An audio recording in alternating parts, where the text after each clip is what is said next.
DSC preparation కి మిగిలిన తక్కువ సమయాన్ని డిఎస్సి 2024 యాప్ లేదా DSC2024.com తో జాబ్ ని సాధించండి. Welcome to Suman TV. China మామూలు ప్రమాదకరంగా మారట్లేదు. ఏ స్థాయిలో అంటే పాకిస్తాన్కి అన్ని విధాల సహాయ సహకారాలు అందించడంతో పాటు పాకిస్తాన్కి కావలసిన సైనిక రహస్యాలను కూడా అందజేసే కుట్ర చేస్తోంది చైనా. చాలామంది చైనాను సమర్థించే వాళ్ళు ఉన్నారు మన భారతదేశంలో. వాళ్ళతో చెప్పాలనుకుంటున్నాం ముచ్చట. ఎంత ప్రమాదకరంగా మారింది చైనా అంటే, ఎప్పుడైతే పహల్గామ్ దాడి జరిగిందో, పహల్గామ్ దాడి తర్వాత ఎప్పుడైతే భారత్ ఆపరేషన్ సింధూర్ను మొదలుపెట్టిందో, ఆపరేషన్ సింధూర్ మొదలుపెడితే ఒకడేమో టర్కీ ఓడేమో ఆపరేషన్ సింధూర్ తర్వాత భారత్ పైన కాల్పులు జరపడానికి సైనికుల్ని ఆయుధాలు పంపిస్తే, చైనా చాలా తెలివిగా సముద్ర మార్గంలో భారత్ని టార్గెట్ చేస్తూ తన ఓడల్ని, తన స్పై ఓడల్ని, నిఘా ఓడల్ని భారతదేశం చుట్టూ తిప్పుతోంది. తాజాగా చైనాకు సంబంధించిన ఒక ఓడ హిందూ మహాసముద్రంలో కనిపించింది. ఆ ఓడ పేరు వచ్చేసి యంగ్ యీ హవో అనే ఓడ. యంగ్ యీ హవో అనే ఓడ ఏంటంటే దీన్ని పరిశోధనాత్మక ఓడ అంటారు. మీరు స్క్రీన్ మీద చూడొచ్చు. ఆ ఓడకు సంబంధించిన మేము ఫోటోతోనే బీజీ చేసినాం. ఇదే ఈ యంగ్ ఈ ఓడనే. ఇది మన హిందూ మహాసముద్రంలో, ప్రస్తుతం హిందూ మహాసముద్రంలో శ్రీలంకకు తూర్పున ఉంది. సాధారణంగా చైనా ఏం చేస్తుందంటే ఇటువంటి ఓడలు వచ్చేటప్పుడు సముద్ర అంతర్భాగంలో పరిశోధనలు, గనులు, ఖనిజాలు కనిపెట్టడం కోసం వచ్చింది. అదే ఈ ఓడ మొదట పైనుంచి కనిపించే కవర్ అదే. ఇటువంటి ఓడలను ఏమంటారంటే కేవలం పరిశోధనాత్మక ఓడలు అంటారు. కానీ వాస్తవానికి ఇది అత్యంత ప్రమాదకరమైన ఓడ అని చెప్పేసి సైమన్స్ అనే వ్యక్తి, ఓపెన్ సోర్స్ ఇంటెలిజెన్స్ అనే ఒక పరిశోధకుడు, ఆయన తన ట్విట్టర్లో ఈ ఓడ ఫోటో పెట్టి ఇది భారత్కు ముప్పు కలిగించే ఓడ అని చెప్పేసి ట్వీట్ చేశాడు. ఒక్కసారిగా ప్రపంచం మీడియా అంతా నిర్ఘాంతపోయింది. ఎందుకంటే పాకిస్తాన్, భారత్ మధ్య ఉద్రిక్తతలు కొనసాగుతున్న ఈ పరిస్థితుల్లో చైనా ఈ ఓడను సముద్రంలో హిందూ మహాసముద్రం వైపు తిప్పడం వెనుక అర్థం ఏంటి అనేది అతిపెద్ద ప్రశ్నగా మారుతుంది. ఒకసారి ఆ ఓడకు సంబంధించిన ఫోటో కూడా ప్రస్తుతం అది ఎక్కడుందో కూడా సైమన్స్ తన ట్వీట్ చేశాడు. ఒకసారి చూపిస్తాను దాన్ని కూడా.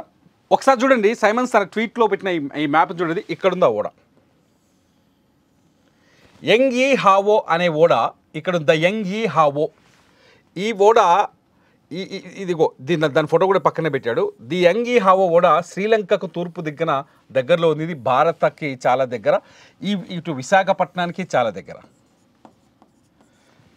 ఎప్పుడైతే మన భారతదేశం కొత్త ఆయుధాలని పరిశీలిస్తుందో, క్షిపణులని ప్రయోగించి వాటిని టెస్ట్ చేస్తుందో, అప్పుడు చైనా తమ స్పై ఓడల్ని, అంటే నిఘా ఓడల్ని భారత జలాల్లో తిప్పే ప్రయత్నం చేస్తోంది.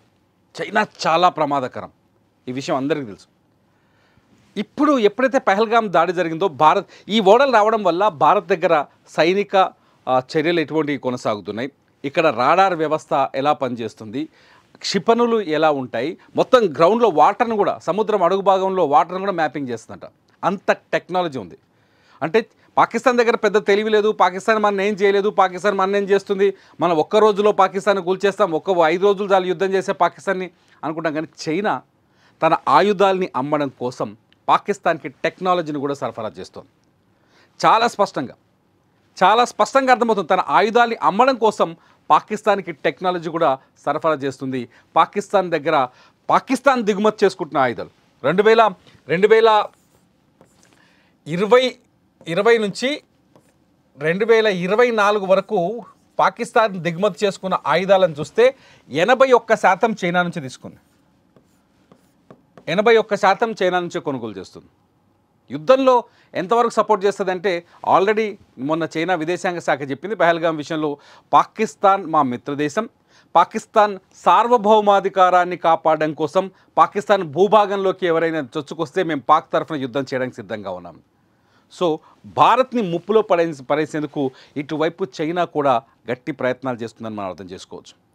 మనం టర్కీని మాత్రమే చూస్తున్నాం. టర్కీ ఆయుధాలు ఇచ్చింది, టర్కీ మిత్రదేశంగా మొదటి నుంచి ఉంది. కశ్మీర్ విషయం నుంచి టర్కీ పాకిస్తాన్కి మిత్రదేశంగా ఉంది. కానీ ఇప్పుడు చైనా భారతదేశం చుట్టూ నిఘా వేస్తుందని ఈ సీన్ చూస్తే మనకు అర్థమైపోతుంది. ఈ సీన్ చూస్తే చైనా మన మీద ఏ స్థాయిలో నిఘా పెట్టిందో మనం చాలా స్పష్టంగా అర్థం చేసుకోవచ్చు. చైనాను సమర్థించే వాళ్ళకి ఒకటే ఒక ప్రశ్న.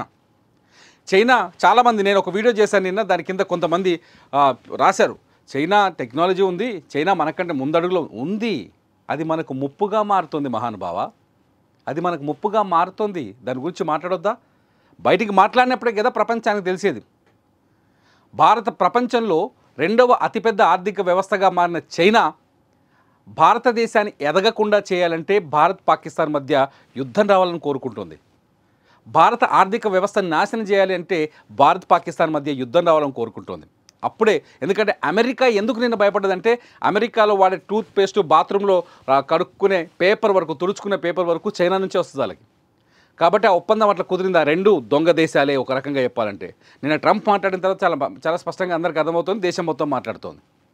ఇప్పుడు చైనా తన మార్కెట్ని పెంచుకోవడం కోసం, భారత్ని ఆర్థికంగా నాశనం చేయడం కోసం ఇటువంటి ప్రయత్నాలు చేస్తుంది. భారత్ పైన ఓడలతో నిఘా పెడుతోంది.